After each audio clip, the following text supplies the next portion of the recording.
السلام علیکم ورحمۃ اللہ وبرکاتہ۔ الحمدللہ کفا وسلام علی عبادہ الذین اصطفیٰ، اما بعد۔ قال اللہ تبارک و تعالی فی القرآن المجید والفرقان الحمید: انما یعمر مساجد اللہ من آمن باللہ والیوم الآخر واقام الصلاة وآت الزکاة وَلَمْ يَخْشَ إِلَّا اللَّهَ فَعَسَىٰ أُولَٰئِكَ أَن يَكُونُوا مِنَ الْمُهْتَدِينَ۔ محترم سامعین اعظام اور ناظرین کرام، آج تراویح کی نماز میں 10ویں پارے سے ابتدائی نصف کی تلاوت کی گئی ہے۔ 10ویں پارے کے شروع میں کچھ حصہ سورہ انفال کا ہے اور کچھ حصہ سورہ توبہ کا ہے۔ 10ویں پارے کی جو ابتدا ہوتی ہے وہ مال غنیمت کی تقسیم سے ہوتی ہے۔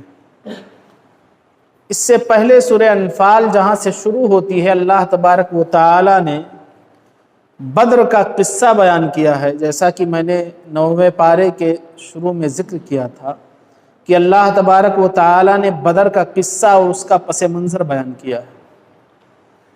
10ویں پارے کی جو ابتدا ہوتی ہے، سب سے پہلی جو آیت ہے، اس میں مال غنیمت کی تقسیم کے بارے میں اللہ تبارک و تعالی نے حکم دیا ہے کہ مال غنیمت کیا ہے۔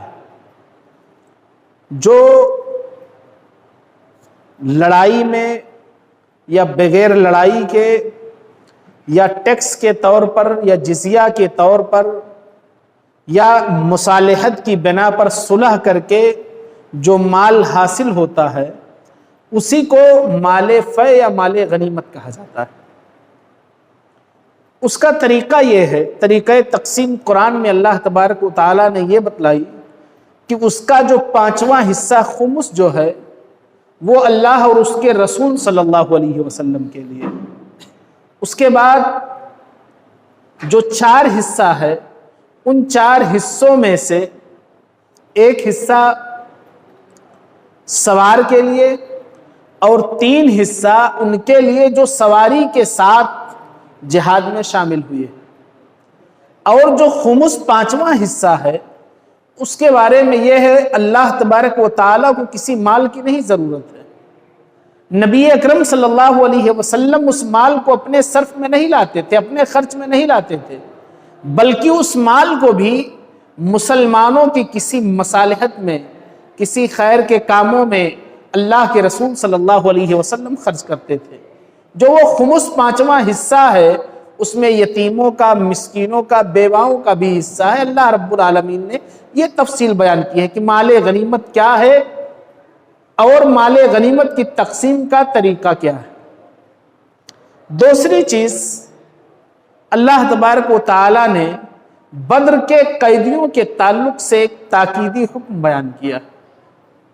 نبی اکرم صلی اللہ علیہ وسلم کی بعثت سے قبل جو چاہے وہ زکوٰۃ کا مال ہو یا قربانی کا مال ہو، قربانی ہر وہ چیز جس کے ذریعہ اللہ رب العالمین کی قربت حاصل کی جائے، یا مال فے ہو، تمام قسم کے مال۔ پہلے گزشتہ قوموں کے ساتھ معاملہ یہ ہوتا تھا کہ وہ مال ایک میدان میں اکٹھا کرتے تھے اور اللہ رب العالمین کی طرف سے ایک آگ آتی تھی اور وہ آگ آ کر کے اس مال کو جلا دیتی تھی۔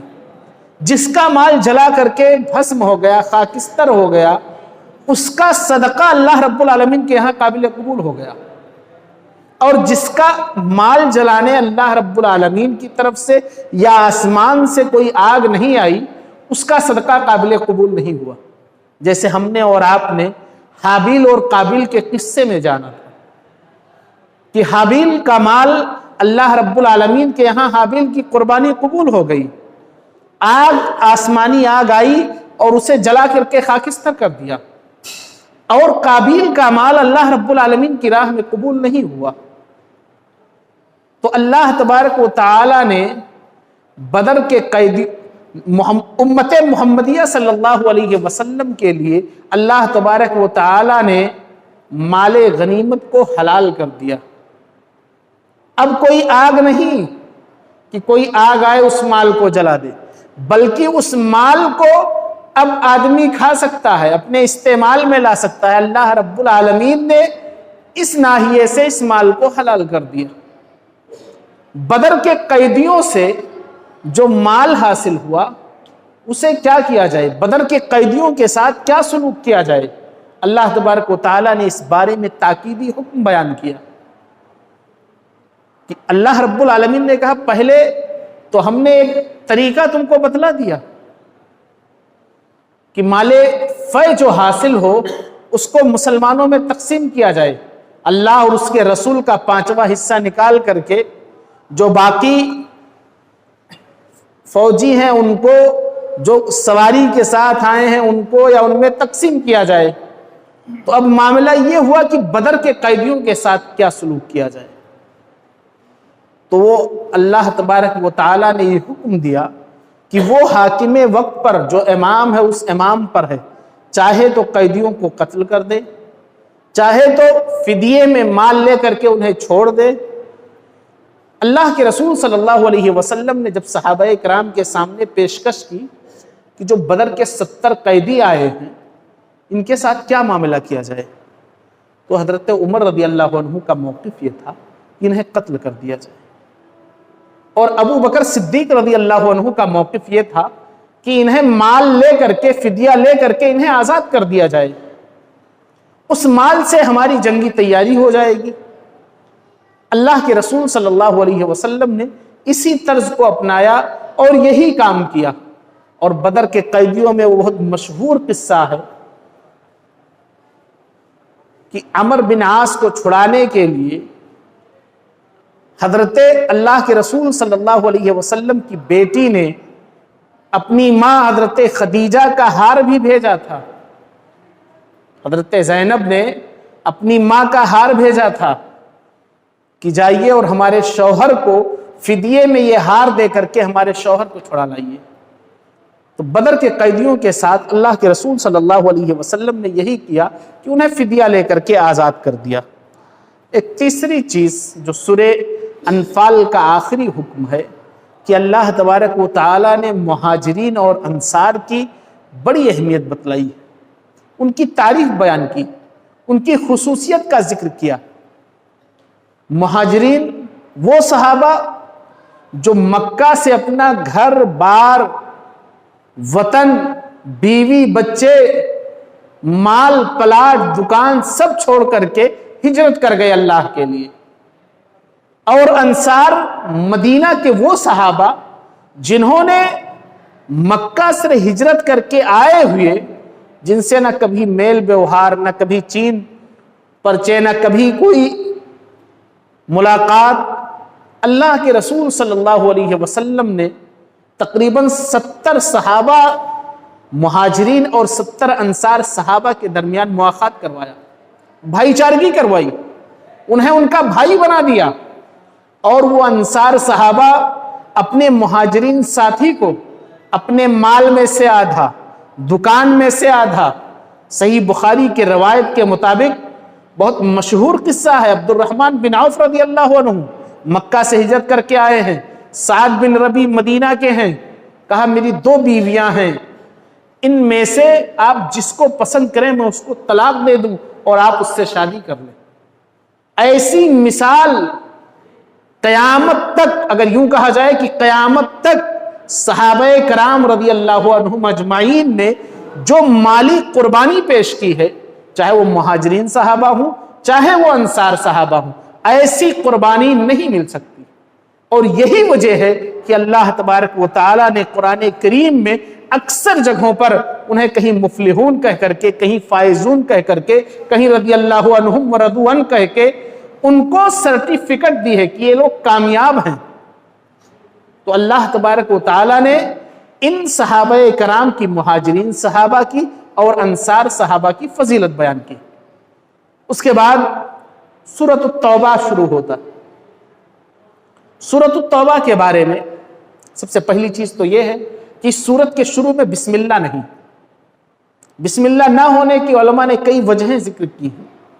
اس میں سے ایک وجہ یہ ہے کہ یہ سورہ انفال کا باقی حصہ ہے. پہلی وجہ کہ سورہ انفال کا یہ باقی حصہ ہے سورہ توبہ. دوسری وجہ یہ ہے کہ اس سورت کے اندر اللہ رب العالمین کا بہت غضب نازل ہوا ہے. اللہ رب العالمین نے مشرکوں سے پہلی ہی آیت میں برات کا اظہار کیا ہے. یہ سورت جو ہے اس کے اندر اللہ رب العالمین کا مشرکوں کے تئیں بہت ہی غصہ ہے، اس لیے یہاں رحمت نہیں طلب کی جا رہی. اور بسم اللہ الرحمن الرحیم پڑھ کے انسان اللہ رب العالمین سے رحمت طلب کرتا ہے. سورۃ التوبہ کا جو نام ہے اس کی بھی دو وجہ ہیں. ایک وجہ تو یہ ہے کہ سورت کے اندر مومنوں کے کچھ توبوں کا ذکر ہے کہ کچھ مومنوں نے توبہ کی ہے، اور دوسری چیز یہ ہے کہ اللہ تبارک و تعالی نے مشرکوں سے برات کا اظہار کیا ہے کہ جو توبہ کرنے والے نہیں ہیں ان کی معافی کا کوئی سوال نہیں. اس لیے اس سورت کا نام سورۃ التوبہ. مومنوں کے کچھ توبوں کا ذکر ہے اس وجہ سے. سب سے پہلی چیز اس سورت کے اندر جو اللہ رب العالمین نے پہلا حکم نازل کیا ہے کہ مشرک حج نہیں کر سکتا. اللہ تبارک و تعالی نے اس سورت کے اندر سب سے پہلا حکم یہی نازل کیا کہ مشرک حج نہیں کر سکتا ہے. سب سے پہلے انہیں حج جیسے اہم فریضے سے منع کیا گیا. ان کا طریقہ یہ تھا کہ وہ خانہ کعبہ کا طواف یا حج وہ ایسے کرتے تھے کہ دن میں مرد ننگے ہو کر کے طواف کرتے تھے اور رات میں عورتیں ننگی ہو کر کے طواف کرتی تھی.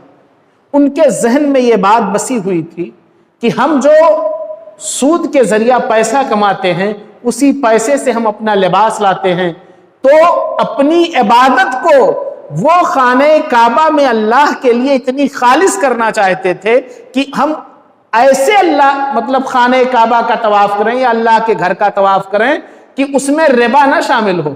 حالانکہ اسی پیسے سے ان کا کھانا بھی ہوتا تھا. ان کی ذہن عقل ان کی چلی گئی تھی. اللہ رب العالمین نے عقل سلیم ان کا چھین لیا تھا، اس لیے یہ معاملہ تھا. تو سب سے پہلا حکم اللہ تبارک و تعالیٰ نے یہ نازل کیا کہ مشرکین حج نہیں کر سکتے ہیں. دوسرا حکم اللہ تبارک و تعالیٰ نے بتلایا. آج بھی دیکھیے ہمارے معاشرے میں بہت سارے لوگ ہیں جو ڈونیٹ کرنے والے ہیں، صدقہ دینے والے ہیں. بہت سارے لوگ بہت سارا سوشل کام کرتے ہیں، کبھی پانی پلا رہے ہیں، کبھی کھانا کھلا رہے ہیں، کبھی کمبل تقسیم کر رہے ہیں.